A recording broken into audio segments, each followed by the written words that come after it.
Deep in the pine-cloaked forests of Brandenburg, where fog rolls across the ground like a living thing, and the trees creak with secrets, there lies a place hidden from the modern world. Travelers who wander too far from the beaten path may stumble upon a clearing, where red brick towers rise like ancient sentinels among the overgrowth. This is Beelitz-Heilstätten, a forgotten sanatorium, once full of life, now decaying in silence. Built in 1898, as a state-of-the-art facility for tuberculosis patients, it was a beacon of hope at the height of a deadly epidemic. But hope can wither. And walls can remember. As you approach the crumbling gates, rusted iron groans beneath invisible weight, and a coldness seeps into your bones. The long corridors, lined with shattered glass and moss-covered tiles, seem to stretch forever into darkness. Wheelchairs stand frozen in mid-motion. Surgical tools lie abandoned on dust-covered trays. A child's toy rests quietly on a broken bed frame, untouched for decades. It's as if time simply stopped, and something held its breath. Locals speak of strange sounds, faint coughing echoing from empty rooms, the distant slam of doors when no one is there. They say the building is alive, that it watches. Some believe it remembers every pain, every scream, every soul that faded within its walls.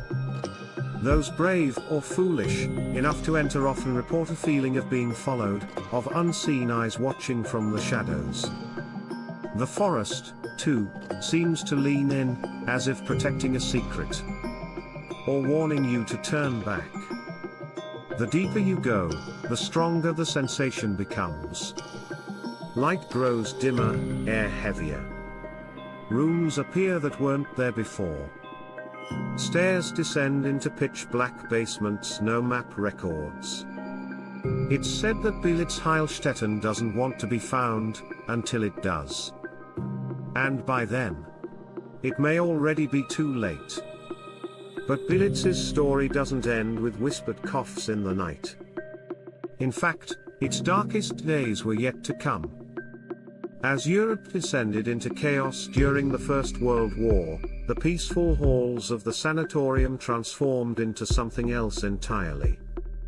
The scent of antiseptic was replaced by the stench of gunpowder and blood.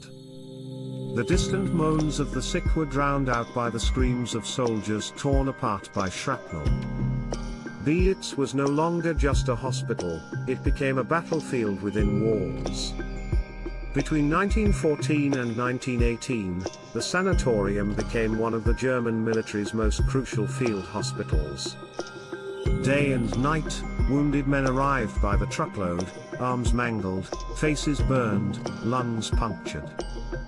Operating rooms were filled with horror, limbs were stacked like firewood, and blood soaked the wooden floors until it became impossible to tell where flesh ended and wood began. Nurses moved like ghosts, swift, silent, efficient, trying to keep death at bay, but in Beelitz, death was always a step ahead. Among the thousands treated here was a young, unknown soldier by the name of Adolf Hitler. In 1916, he was rushed to Beelitz after being injured by shell fragments during the Battle of the Somme. He recovered in one of these very rooms, perhaps even walked the same corridors where today only rats and memories remain. Some say he wandered the halls alone, obsessively sketching architectural ideas for a new empire. Others claim he spoke to no one, that his eyes were hollow even then. Whether myth or truth, the presence of such a man leaves a stain that never quite fades. As the war ended, Beelitz grew quiet again, but the silence felt heavier, as if the walls themselves had absorbed the trauma. Scars from artillery fire still mark parts of the building. Bullet holes riddle the outer walls like small, black eyes staring back at intruders. Even today, visitors have claimed to find rusted surgical blades in hidden drawers, blood-stained gauze buried under the floorboards, and German war letters crumpled in forgotten lockers, never sent, never read. But peace wouldn't last. 2 decades later, war returned, And this time, it brought devastation on a scale even Beelitz had never seen. During World War II, the hospital once again served the German army, but when the Third Reich collapsed, Soviet forces stormed through these halls. What happened in those final days remains unclear. Records were destroyed, bodies buried in unmarked graves. And some rooms were sealed forever.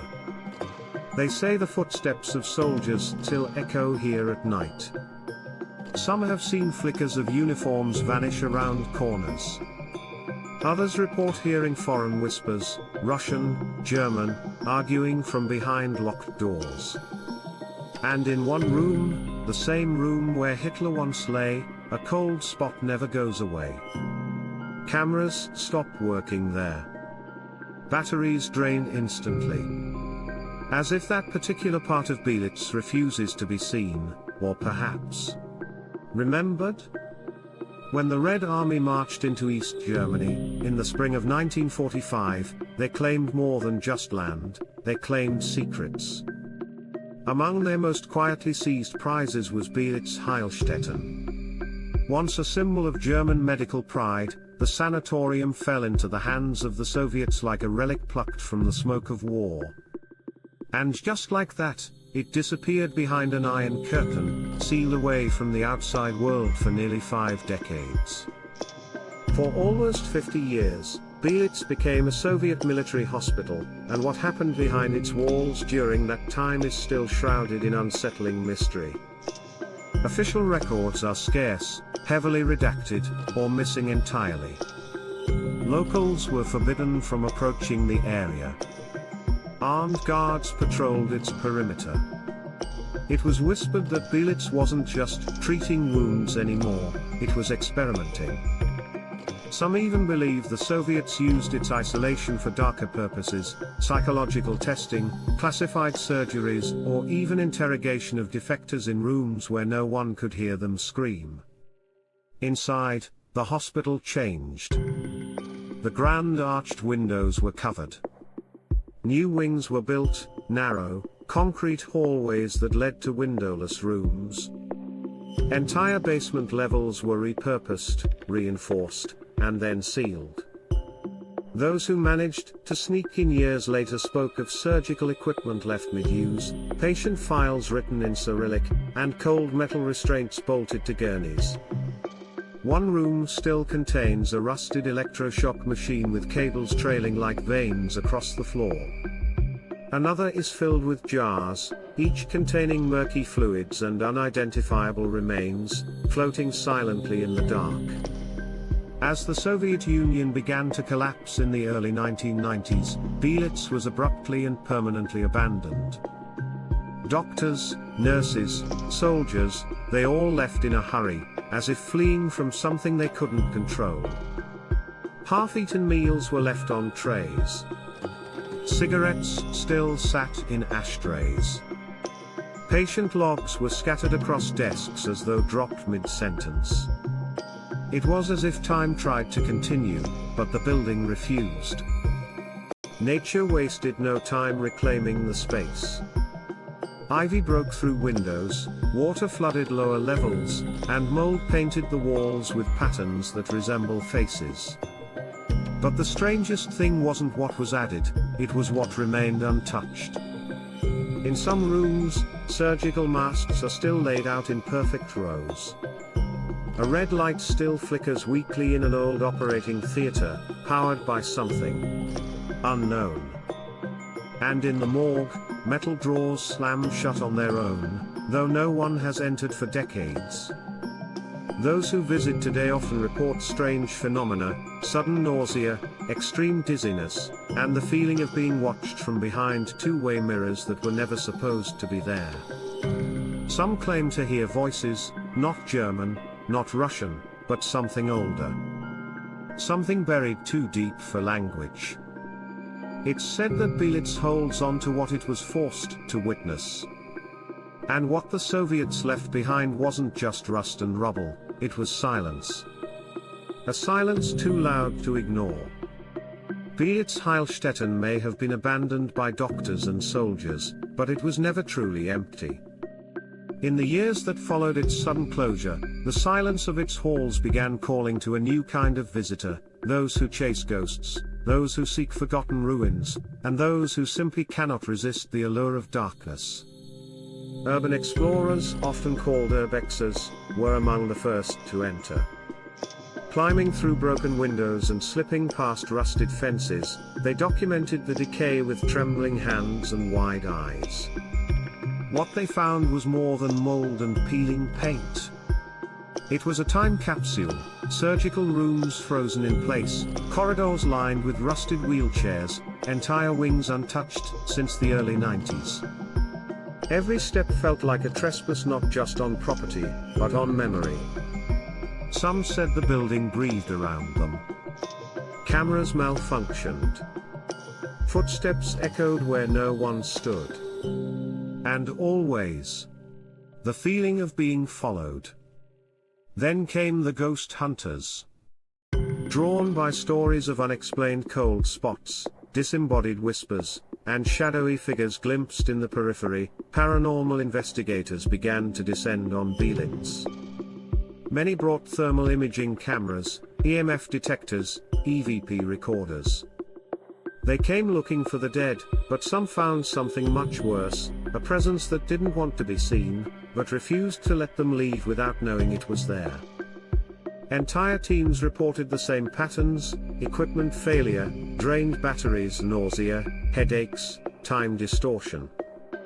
One group claimed to spend 2 hours inside before fleeing, only to find that 5 full hours had passed.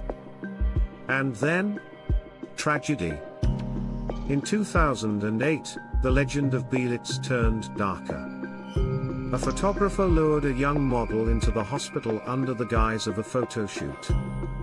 Deep in the abandoned complex, far from any exit, he murdered her and left her body inside one of the old surgical wings.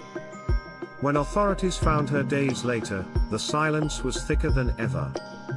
That crime etched a new layer of horror into Beelitz's already cursed history. No longer was it just haunted by ghosts of the past, it had claimed new blood. And it hadn't forgotten how. Since then, access has become more restricted. Security patrols now keep thrill seekers away from the most dangerous wings, but still, they come, some hoping to glimpse the paranormal, others drawn by obsession. And some simply disappear. No trace. No clues. Just silence. The locals have stopped asking questions. They avoid the forest trails near Beelitz, especially at dusk. They say the building chooses who to show itself to. That it feeds off attention. That the more people try to forget it, the stronger it becomes. And when the night is quiet, when the wind dies down, they say you can still hear it, soft footsteps across the second floor. And the echo of a scream that never stops. Today, Beelitz-Heilstätten stands not as a ruin, but as a warning. Time has not erased it, it has preserved it. The forest still parts like a curtain, revealing the same towering red brick buildings, swallowed in ivy. Shattered glass still crunches underfoot, and graffiti now shares space with decades-old bloodstains and patient records left to rot in forgotten drawers. Nature has tried to bury it, but the building refuses to vanish. Some parts have been stabilized for tourism, small, guided tours that skirt the edges of what was once a sprawling medical empire. But most of Beelitz remains locked away, untouched. The forbidden zones. The wings where lights still flicker despite no electricity. The rooms where whispers still echo.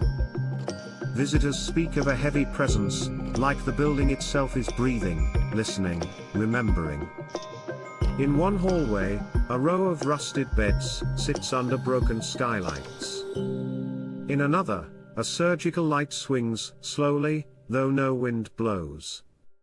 One camera crew reported entering a wing that wasn't on their map, filming for 20 minutes before realizing none of their footage saved. The entrance they came through. Gone. Replaced by a wall of brick. Time doesn't move here, not in the way we understand it. Days blur, compasses spin, and technology fails. There are places in Beelitz where your reflection won't follow you. And places where it moves. When you don't. This isn't just an abandoned hospital. It's a monument to every scream that was never heard, every secret never told, and every presence that never left. Some places are forgotten for a reason. Some places should stay buried. But Beelitz waits. It always waits. And if you found yourself drawn into the haunting mystery of this place, there's so much more waiting to be uncovered.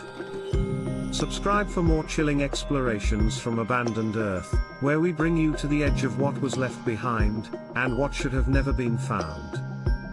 Turn on notifications so you don't miss what we uncover next. You never know what you'll find. Or what will find you.